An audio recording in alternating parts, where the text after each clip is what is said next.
What's going on, everybody? Welcome back. Another edition of the Coach's Corner. Joshua Cook, VYPE Media, along with Dennis Silva II, joined by our weekly guest, Brian Randle of those Randle Lions and Rick LaFavers of those Ridgepoint Panthers. Coaches, hope you had a semi-relaxing Labor Day weekend. A lot of college football. We'll get to that. Some crazy plays across the college football landscape.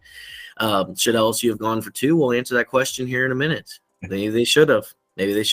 But let's get back to your games.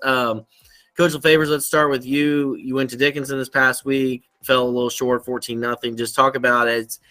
Beginning of the season still early, but now district play gets started. What do you take from these first two games to try to rectify some things and get it going for district play? We got to get a lot better. We obviously faced two very, very good, talented programs, but we just, we played well the first half against Westlake, but really haven't played well since, to be honest with you.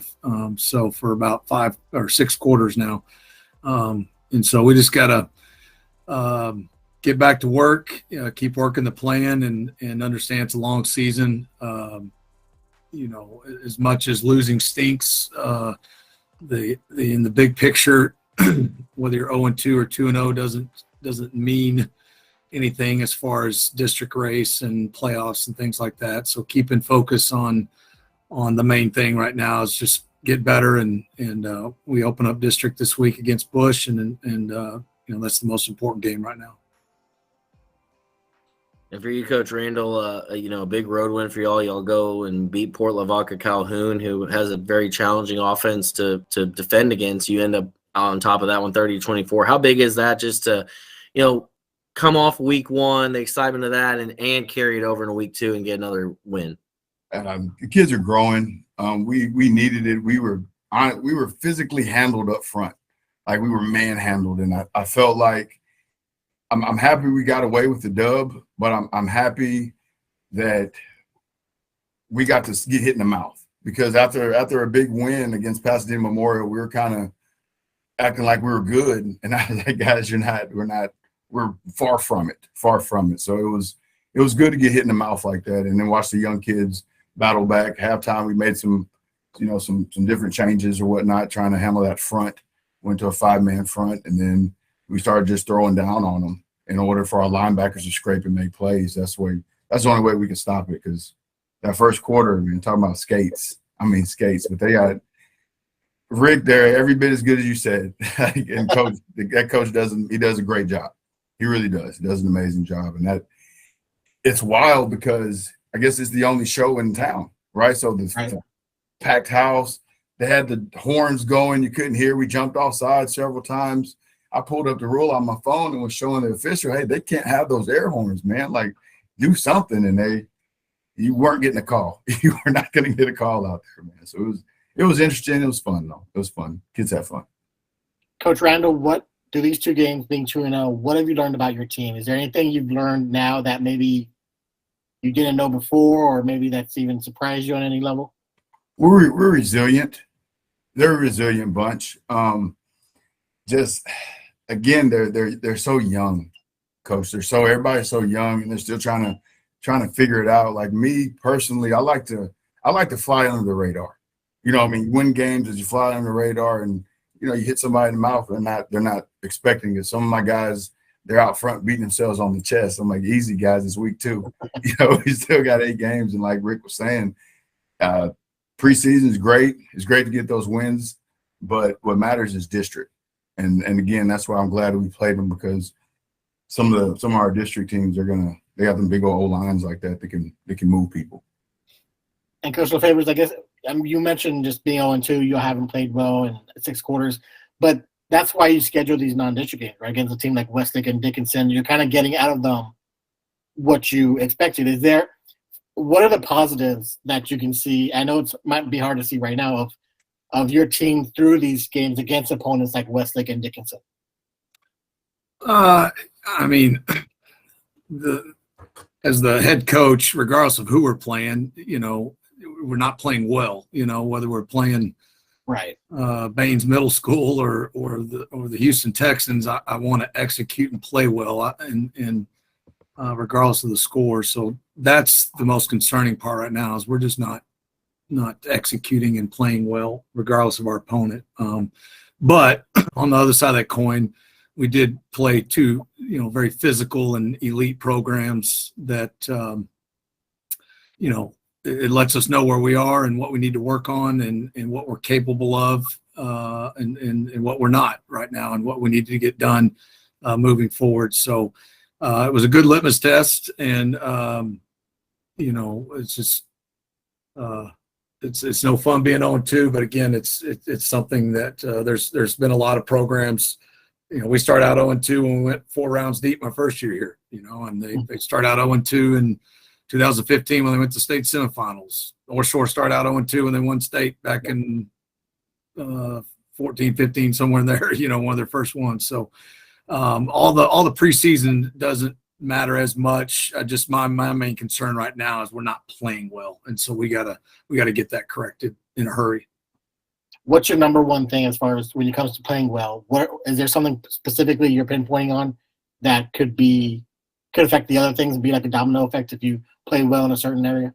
I got to coach better. Our staff's got to coach. We just look uncoached sometimes, discombobulated, and that's not typical of our teams and programs. So, last week we just looked like we hadn't played football, like it was our first week of practice or something. So we got to get that corrected, and we still have some bright spots. There's guys making plays and stuff. It's just not consistent and such. So a lot of moving parts, and got to get them all moving in the right direction.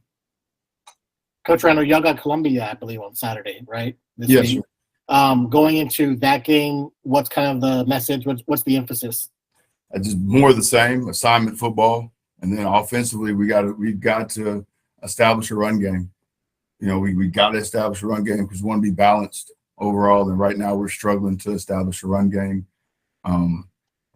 But that's the biggest thing is just getting to establish a run game and then playing assignment football. Like, I don't know if it was last time you watched West Columbia, but they do more things than Calhoun. Like, it'll be this guy going that way, then he's there, and it's all over the place. So the biggest thing is not getting caught in the eye wash, sitting, and just maintaining your gap, playing gap control defense, because that'll get us through. If we can play gap sound, get the ball in space, establish a run game, then we should.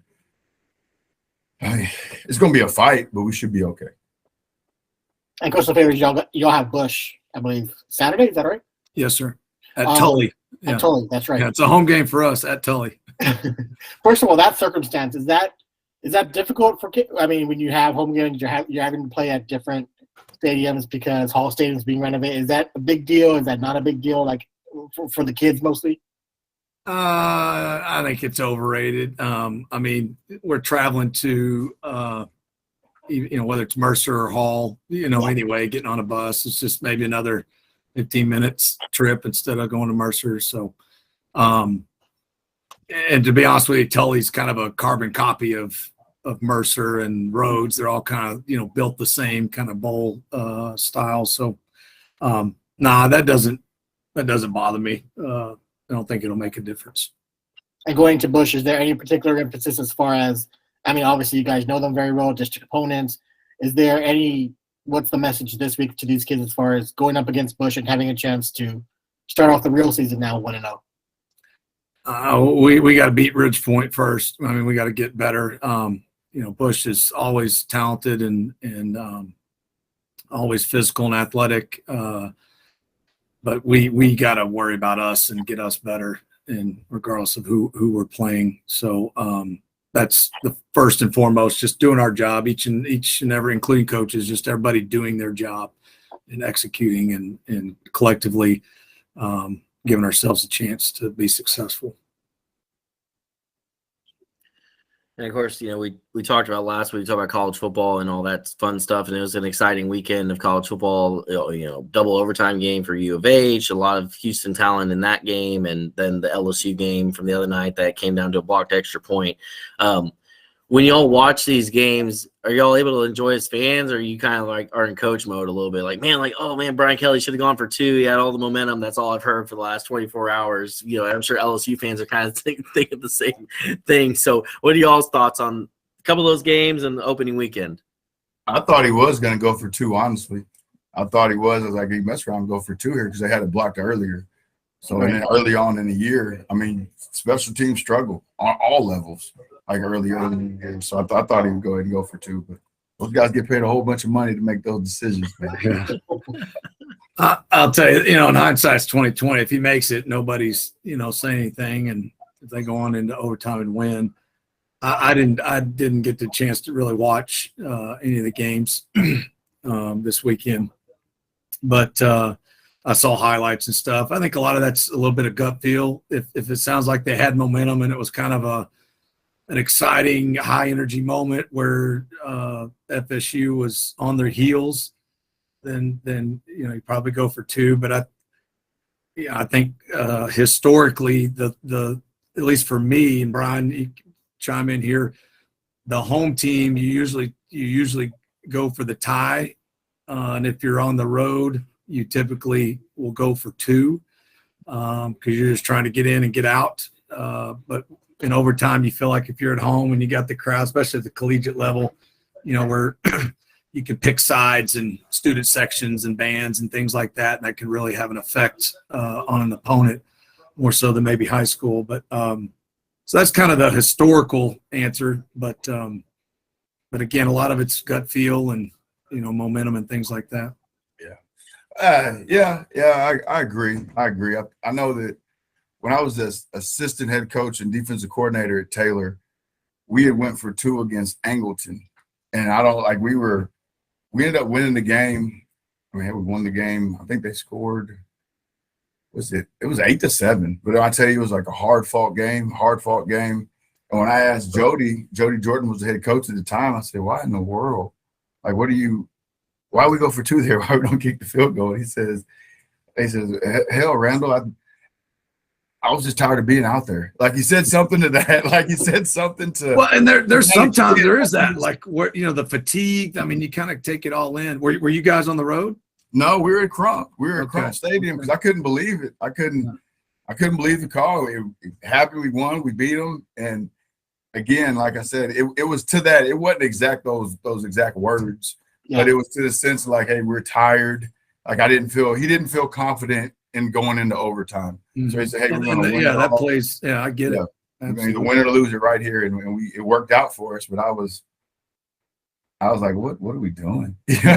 What are we doing? And then when it works out, like you said, like everybody's happy. So. I tell you, the interesting one that I learned or heard, from Dana is the analytical data that says that you're supposed to take the ball first in overtime. Typically, that's kind of unheard of and against the grain. Usually, you defer so that you can kind of see what you need to do. Do I need to kick a field goal, or do I need to be aggressive and go for a touchdown? Depend on what happened in that first round. So he says analytics have shown over the last 5 years or whatever that over 50% of the teams that took the ball first in overtime win.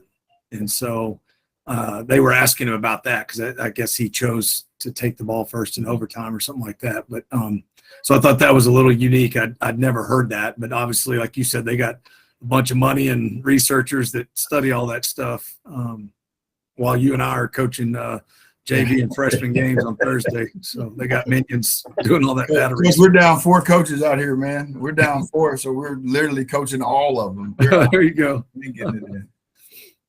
For you guys, are you all proponents of when you win the coin toss, defer? I typically do. Yeah. Yeah. I want our defense to go out there and set the tone. Is that something that's supported by analytics too that y'all know of, or is that just there's a little deal about kind of winning people say the middle 8 or the middle 4 and I think Katie has kind of got a reputation for it of if you can and it's hard to manipulate it I think, but it seems to always work out in Katie's favor superstitiously. But if you can finish the half, with points, and then you get the ball back, that can be a 14-point swing sometimes, kind of a double possession. So a lot of it sometimes depends on, are you really good on defense? Are you really good on offense? What are they good at? What's the wind? What's the weather coming and going? Do we need to, get out and get on the points early and before weather hits and, whatever. So maybe someone suspended the first half, one they're All-Americans and All-State players. And so you're like, hey, we need to get up there and score before they let this sucker back in the game.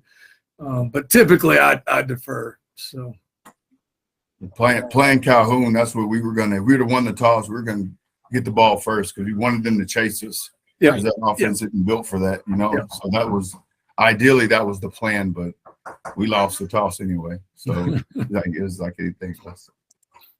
Yeah, it's always interesting, the whole get the ball at the end of the half, get the ball to start the third quarter. It's kind of the Bill Belichick way of always defer. That's what he always wants to do. He wants that 14-point swing can be huge. So it's always interesting to see all the different thoughts that go into everything. And sometimes it's just like, yeah, this is just what we're going to do.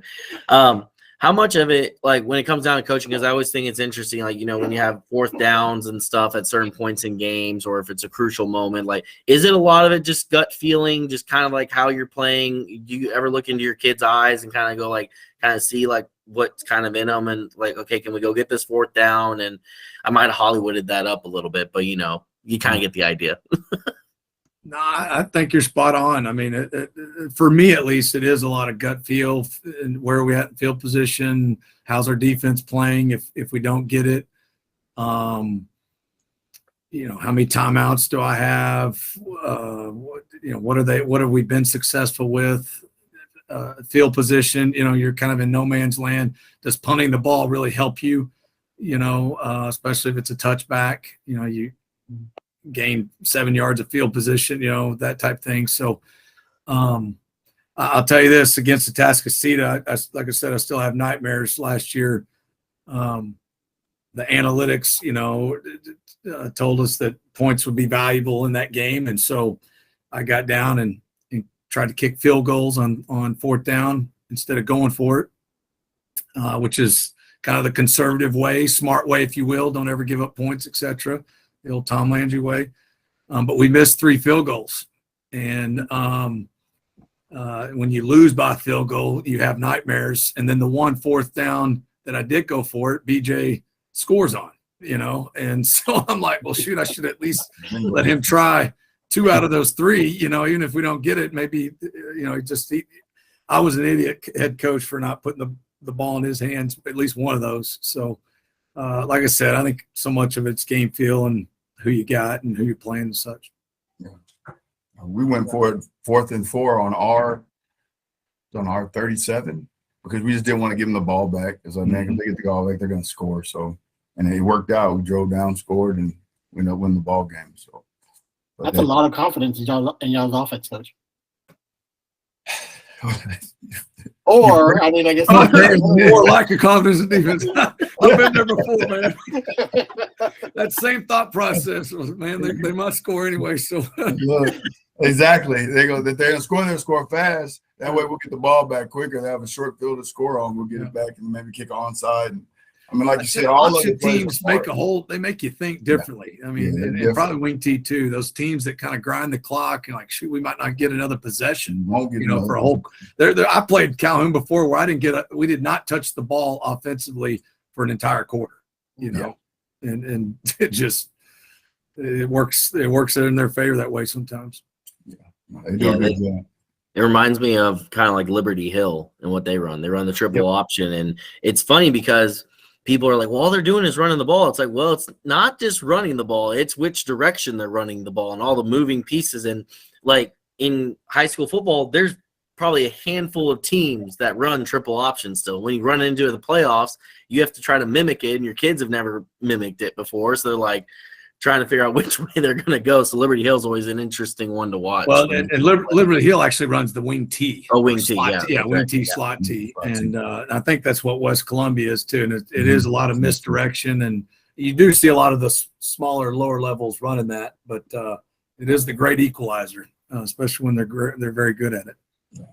Yeah, Liberty Hill went all the way to state last year and then ran into South Oak Cliff and ended up falling short to them. So, but yeah, we'll see what shakes out there. Last thing I wanted to touch on this week is kind of special. So we're recording this on Tuesday, September 6th, and of course, across the state of Texas, a lot of school districts are asking their students and teachers to wear maroon to support Uvalde ISD this week as they return to school. Also, the Houston Texans are bringing the entire Uvalde high school football team to their home game this Sunday against the Indianapolis Colts to honor that team and stuff. And they've started off good. They've started 2-0 on the year. Good for Uvalde. Just for y'all, I guess I don't want to say fraternity, but the group that is Texas high school coaches. What does it say about the power of high school football and just the support of high schools across the country and across the state of Texas when we can stand up and support a group like this and Uvalde and just what the Texans are doing on Sunday? And I'll just give you all the floor for that as, try to, help them as they get back to school this week. I know that the one thing that brings us all together is athletics. That's the one thing that brings every walk of life together is athletics. And high school football is huge. It's so important, and those coaches are so important to those kids in that community, because they wear so many hats. Your father figure, your uncle, your brother, your cousin, you're so many things to so many different people. So, I mean, I thank God for high school coaches. I thank God for athletics because it's like I said earlier, it's the one thing that we can all agree on, or agree to disagree about, about our different teams or whatnot. But that's my little piece on that. Yeah, I agree. The locker room, athletics, whether it's football, any sport, it brings everybody together. I think the support for Uvalde, as bad as all the stuff that's in the world today, it shows that they're still good, and there's a lot of good. I think sometimes it gets overshadowed, whether it be through media or what, but I still think the good outweighs the bad, and it just needs to be shown more, and so I think it's good to see that humans can still be kind and loving and supportive, and it just stinks that it takes tragedy, to pull us all together sometimes and get us in action. I think our hearts are there. We get going in life, and then all of a sudden something happens and we kind of snap up into action. So I think it's a reminder, to not let this be kind of a one-time thing, but, look for places and things to help and get involved with. So. For sure. And it's such a great gesture by the hometown. Houston Texans are going to have the Uvalde Strong decal on the back of their helmets. They have the team coming in. They've donated, I think, over $400,000 to relief efforts there in Uvalde. So, and I'm sure the 75,000 plus fans at NRG Stadium on Sunday will definitely welcome the Uvalde high school football team to Houston. So such a neat gesture by them. So That's what I wanted to close the show on this week. As big thanks to Coach Brian Randle, Coach Rick LaFavers every week coming here on the Coach's Corner. Be sure to check us out every single week, and we'll be back next week here on VYPE Houston. See y'all next week. Thank you. Appreciate it, guys. Thank you.